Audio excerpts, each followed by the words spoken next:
So I'm going to read a statement. Jim Griffin will have a couple words to say, and then we'll answer questions. Today, Jim Griffin and I filed a petition based on newly discovered evidence with the South Carolina Court of Appeals to stay Alex Murdaugh's appeal while a hearing is held on a motion for a new trial.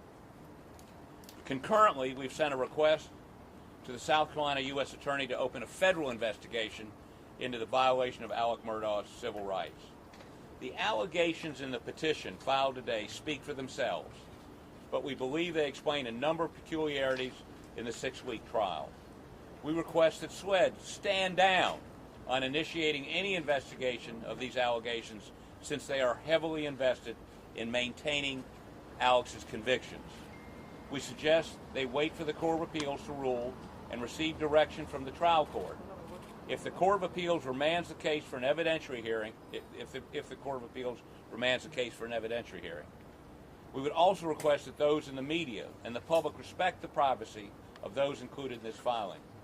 Jim and I want to thank those on our team who stand behind us and have worked tirelessly to ferret out the truth. Alex Murdaugh maintained and still maintains his innocence in the murder of Maggie and Paul and believes the truth will ultimately prevail. Jim? The right to a jury trial, is a fundamental principle of our justice system. Jurors must be free from outside influences and must decide the case solely on the evidence presented in the courtroom, subject to the rules of evidence, subject to the rules of the court, and, most importantly, subject to the crucible of cross-examination that's guaranteed by the Sixth Amendment to the Constitution, and that is the right to confront witnesses. When jurors receive private communications outside the confines of a public courtroom, the Sixth Amendment is violated and numerous other constitutional rights are violated. And that's not Jim Griffin on the law, that is the law of the land. And I want to quote from a decision from the South Carolina Court of Appeals, which is behind me, and states this: where there is a private communication of a court official to members of the jury, an occurrence which cannot be tolerated if the sanctity of the jury system is to be maintained, a new trial must be granted unless it clearly appears that the subject matter of the communication was harmless and could not have affected the verdict. What we had filed today, supported by sworn testimony of jurors, is that the clerk of court had improper private communications with the jurors, and the subject matter of those communications was the credibility of the defense that the Murdaugh legal defense team put up, and it was the believability of the defendant's own testimony. Now, there's been a lot of talked about whether Alex should have taken the stand. I can assure you, when we considered what factors and what we should and should not do and considered whether he should take the stand, we never considered the likelihood, as reported to us by the jurors, that the clerk of court would go in to the sanctity of the jury room before he testified and tell the jurors, don't be fooled by his testimony, watch out for his body language, and that is what the sworn testimony that we have filed in court today says. And if that is true, which we have every reason to believe that it is, and no reason to believe that it's not, there is no choice but the courts to grant a new trial. Thank you. Any questions? No? Okay. When the fourth person was pulled away at Moselle, did you guys see that, or did you find out after the fact? Well, I think we observed it. We did. No, I was there. Oh, Yeah. I was there. I watched it. But, I mean, look, we were not looking to impute any nefarious conduct.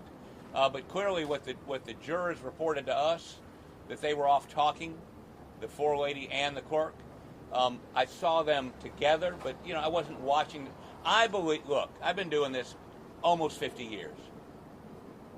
The bedrock of any trial, and I've done hundreds of them, is that the clerk of court is the person that makes sure the jury gets their food. If they're put up for the night, someplace to stay, their travel accommodations are met. They're not someone that ever should talk to them about the case. I've never had it happen. Again, I've been doing this for a very long time. Never heard of it happening until this case. And one thing we want everyone to understand, that the clerk of court is an elected official by the people, not appointed by the judge, not appointed by the judiciary. It's a public official who's elected and is an independent state actor. And so what we're complaining about in the motion that we filed today is the conduct of an elected official, not conduct by Judge Newman or anybody in the unified court system. And I think it's important also to understand that she is a state actor, and that's why we forwarded today a letter to the U.S. Attorney asking them to open an investigation into the violation of Alex Murdaugh's civil rights by a state actor under color of state law. I believe you guys had 4 jurors that you had affidavits for in the paperwork you filed. Did they reach out to you, or did you guys reach out to them? Well, this is an interesting story. Let Jim tell you. So immediately in the aftermath of the verdict, we had received information that we needed to look into what happened in the jury room. We started down that road, and we met a zone of silence. No jurors would speak to us. And so we were, what I like to call, we were given the Heisman, right? And then when the clerk of court wrote her book, published her book, that zone of silence collapsed. And jurors were upset about that, the ones we talked with, and they were more than willing to come forward and tell us the things that we had sort of heard through a whisper campaign. And so as a result of that, we were able to interview some jurors. Now, there's still a number of jurors who maintain that zone of silence, who have not talked to us. We did try to reach out to most all of them that we could get in touch with, but the information we got, I can tell you, was independent of each juror. The first juror we talked to, we got information about Ms. Hill saying, "Don't be fooled." And then the second juror, independent of the first juror, says the same thing, and the third juror, independent of the other two, say the same thing. And so we're very confident that the information is accurate. Well, What's the expectation timeline? What a ruling will be? How fast do you want one? Ask them. I mean, we don't have any control over that. We just did receive a notice from the Court of Appeals that the Attorney General has 10 days to respond to our motion. Okay? Now, I think what's interesting to me, again, having done this for so long, is that once we had that initial contact with that first juror, we began going around. We had a list and knocking on, literally on Sundays, knocking on jurors' doors, asking them to speak with us. Some of them wouldn't come out. Some of us told us never to come back. But some did, and some talked to us. I'll give you an example. And one of the things we heard was, once the jury went out, even though there were 6 smokers and they were given smoke breaks during the entire trial, once the jury went out, they were told, no more smoke breaks. No, you people that want nicotine, you're going to have to get a verdict first. I mean, it's that kind of stuff. Now, that indicates something, and the court would be the one to communicate that. Why? So a bunch of folks told us stuff that appeared to be inconsequential, but in the total context indicated to us that what we've put in this petition about the clerk is credible, and based on sworn testimony from 2 jurors, and we interviewed a third. My paralegal, Holly Miller, has given you an affidavit, or filed an affidavit on what she told us.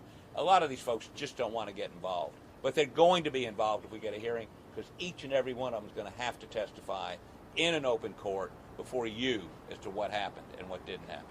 It would appear that Wait, one at a time. Who? It would appear that Judge Newman was at least aware of some of the allegations that you talk about in your motion. For example, the Facebook post with juror 785, and the judge actually said, "Oh boy, I'm not too pleased about the clerk interrogating a juror as opposed to coming to me and happening it to me." And that's a good point. There's no suggestion that the judge did anything untoward. But what that does do, if it comes back, he may end up being a witness. But until the Court of Appeals acts, that issue does not have to be dealt with. But if the fact is that the court was aware of some of these issues but still didn't intervene, how concerned are you? We don't know. We don't know that he didn't intervene. That's what I'm saying. He's a witness. We Do need you to feel know. that this evidence is strong enough such that it could have changed the verdict had it been introduced in trial? You know, that's not the legal test. The legal test is the subject matter prejudicial to the defense. It's not would it have made a difference in the outcome. Was the subject matter of the improper private conversation material to the defense? If it's immaterial, like what do you want to have for dinner? Do you want to take a smoke break? Do you want to go home? Those are immaterial matters. But when the subject matter is, and is reported under oath by these jurors, it was a direction on how you should receive Alex Murdaugh's testimony. You should look at him. Don't be fooled by him. That subject matter is absolutely material. That's the core of our defense, and that is something that we had no chance to defend against. And so we strongly believe if that evidence is accurate, and the law will require a new trial. So when was the last time you spoke with your client? When was the last time No you spoke comment. with your client, and what has he shared with you in this latest motion? Well, I can't talk about attorney-client privilege information. I can tell you that when I shared with him the affidavits, he's a lawyer. He was astonished. He was shaking. He was in disbelief, and he thanked Mr. Harpootlian, Mr. Barber, and myself for spending our weekends on dirt roads in Colleton County. And by the way, we've seen more of Colleton County on dirt roads, in places we're city boys, we didn't believe existed in this state, looking for folks that would talk to us. A lot of doors slammed in our face. A lot of doors slammed in our faces. Do you think Ms. Hill should still have her job? I'm sorry? Do you think Ms. Hill should still have her job? No comment. I'm sorry, what? The Facebook posting from the ex-husband of the dismissed juror. There's a lot of detail in there about that. And there's some in-camera transcripts there as well. Was this not something that was just handled very quickly? The fact that you guys are alleging it didn't exist at all and perhaps was conspired to be created to get this juror dismissed? Yes. That's a very serious allegation. It's all serious. Everything we've alleged, everything in those affidavits is serious. This is a very serious matter. And again, So what you see in the sworn testimony that's been filed today is Ms. Hill told the court that there was a Facebook post by this juror's ex-husband. The ex-husband has filed an affidavit saying, I've never posted a Facebook post. Ms. Hill in her office says he must have deleted it. We can't find it. But they produced a Facebook post from someone with the same name apologizing for an earlier Facebook post and that Satan made him do it and et cetera, et cetera. And Ms. Hill related that as being this juror's ex-husband. Ms. Hill had this juror's ex-husband's photograph. You can match them up. They don't match. And what we do know, and we laid it out in detail in our brief, is that the apology Facebook post was posted, I think, on February 16th. It said we had deleted it the day before, February 15th. Ms. Hill is telling Judge Newman on February 23rd that I just saw this Facebook post. Impossible. Impossible. We also have in there sworn testimony that Ms. Hill told this juror that SLED went out and confirmed with your ex-husband that he posted that. Not true, according to the sworn testimony. And Phil Barber and I and Howie Miller from my office went down and interviewed the ex-husband, and he allowed us to, I wouldn't know how to do it, but Phil did, to download his entire Facebook history. None of that is in there. So, I mean, again, we've done what we can do. We're not the police. You know, we have no way to compel anybody to talk to us or give us anything. We've asked very nicely. Now, I will say this. The two jurors that gave affidavits have an attorney, Joe McCullough, who was skulking around here a moment ago back there. So if you want to know about those two jurors, you may want to have a chat with him. What's the motivation of the jurors talking to you? Wait, what? What's the motivation, do you think, of the jurors talking to you? Are they upset with the clerk? I think they were upset with the way things went, and the clerk, I think they may very well, yes, they're upset with the clerk. They're upset with the way this played out. Are they regretting their vote?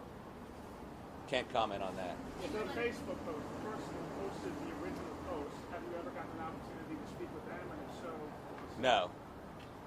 I mean, the original post, we don't know whether it ever existed. But the apology post, do you speak with him, Phil?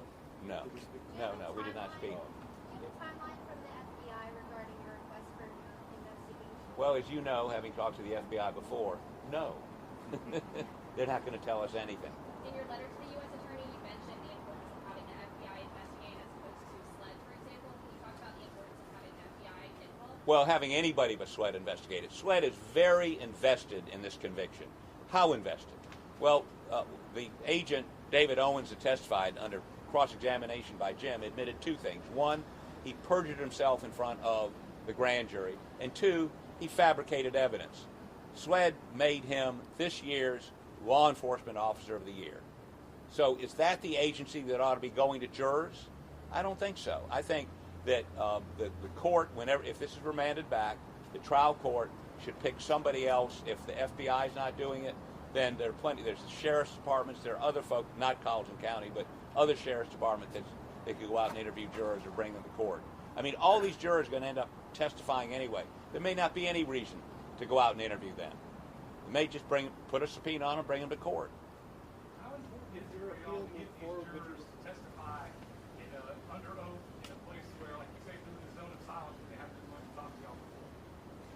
Go ahead. Yeah, I mean, that's something that would happen if we get the hearing that we've requested. That's why we've requested the hearing, so that we can get subpoena power, and we can get some subpoena, not just individuals come to court, jurors come to court, witnesses come to court, but subpoena records, phone records, for example, emails, for example. I mean, so with a hearing, we have a broad array of assets at our disposal to bring evidence to court. Right now, we've got nothing except Jake's Mercedes and dirt roads in Colleton County. Have you spoken to any jurors who reviewed what the other jurors are saying?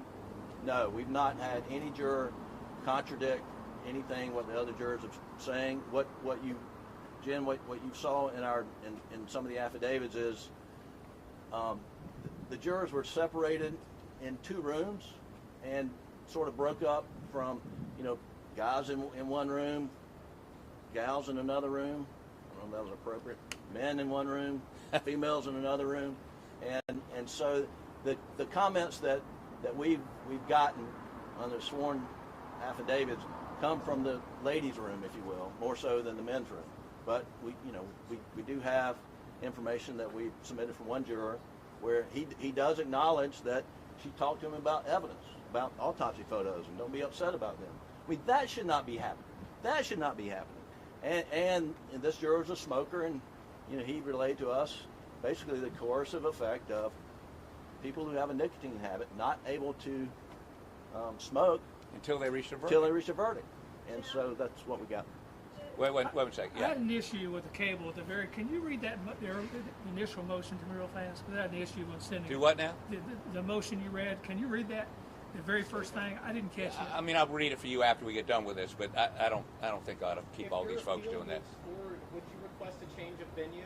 Well, you got to get a new trial before you get there, and that's not something we're going to talk about today. And yes, ma'am.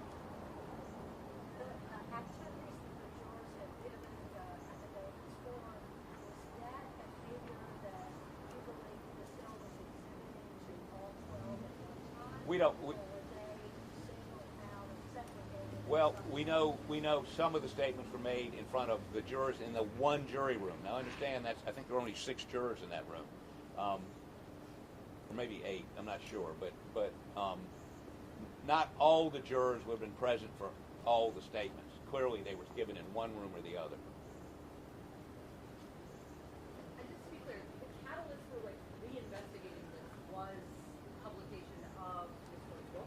Yes, ma'am. Go ahead. So we didn't stop investigating, but we were hitting brick walls until her book came out, and then jurors who obviously were not comfortable with how she handled matters were even less comfortable with her going on a book tour and making money off what she did. That's what was reported to us. So she has said her book is self-published. That really doesn't sound like somebody who's getting a lot of money. What do you say to that if somebody says, well, she just self-published? Well, she's trying to make a lot of money. That's the point. I mean, she's trying to make money off of it. She's selling the book. I mean, the question is, was it a successful scheme? I don't know.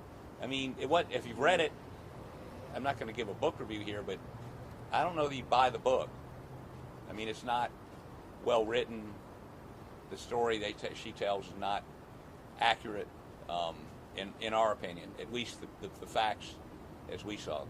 What did you think about the passage of her book that describes going to Moselle with the jurors? Well, you know, the problem I have with what she says in there is, after going to Moselle, we, if you notice, she used the plural we, felt such and such and such and such. Is that the jurors and her? I mean, I think that's great cross-examination for her when she testifies in this matter before the trial judge, if the Court of Appeals sends it back. Do you want any hearing in this matter to be public? Absolutely. Absolutely. We want all y'all there. We miss you. Any other questions? Did you ever You're contact? investigating, so along your investigations into the alleged jury misconduct and these allegations, have you uncovered any additional things that you would present in a second trial for your defense? Let's not talk about that. Yeah, no. If we are lucky enough to get a second trial, you have to wait and see. You know, we're not going to disclose any of that today. Have you What tried is to? your optimism for this motion? I'm very optimistic that ultimately we will get a new trial. How long that'll take, I don't know. Have you tried to reach Clerk Hill, ask her any questions about any of this? We've not reached out to Clerk Hill. We had reached out to some other folks, and based on the information we received, we thought it would be pointless to reach out. Do you have any alternate suspect or suspects? What now? Do you have any alternate suspects or suspects in the case? We're focused on getting him a new trial. That's what we've been working on. Anything else? No? Thank you so much. Thank you, sir. Thank you for watching. Go to newsnationnow.com to find News Nation on your television provider. And don't forget to click the red subscribe button below to get more of News Nation's fact-driven, unbiased coverage.